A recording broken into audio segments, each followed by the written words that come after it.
three times in my life, there has been moments that have felt like that show Black Mirror, and the latest one just happened to me, so I want to talk about it. The first time it ever happened was in New York, and it was this weird thing that I've told a lot of people about, and some people are like, things like the stupidest thing they've ever heard. Some people think it's like profound, but to me it was like something to me it was something profound and like bizarre, and really felt like I was maybe living in a simulation. And I'm still not convinced we're not now, because it was just too weird. Anyways, the latest thing is what I wanted to talk about. So there's an episode of Black Mirror where it's like I think it's like a dating island, and like people go on these dates, and then it turns out at the end of it it's like a simulation. Well, I was seeing this girl this past winter,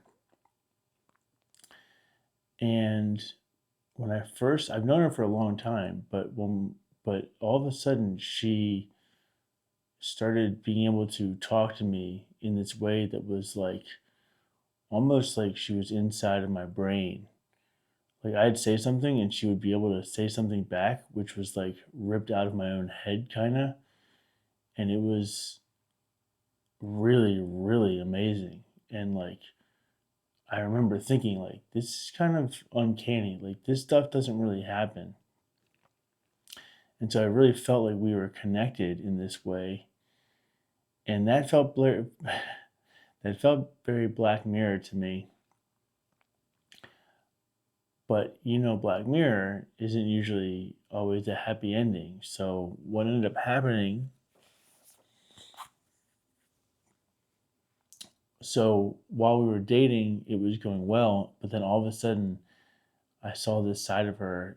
She has what's called avoidant attachment, which is something that I had never really knew about, or maybe I did peripherally, but didn't really know what it meant. Did I just say that word right?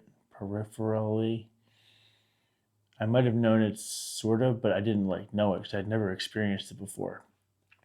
But that was another Black Mirror side of things where she would just shut down when we'd be having a good time, and all of a sudden be like a stranger and kind of treat me as if I was someone that she didn't know, almost like completely shut off, completely quiet, a little bit prickly, and it was painful, like really painful to deal with, and it was confusing.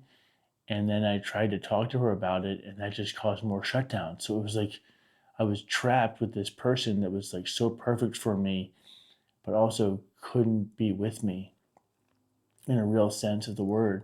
There was no intimacy, there was no closeness. It was just this like faraway creature, and it was unnerving. And that kind of was the beginning of the end. And once she couldn't talk to me even about stuff that I needed to have some sort of clarity on at a at any kind of time, it sort of just stopped the whole thing from moving forward. And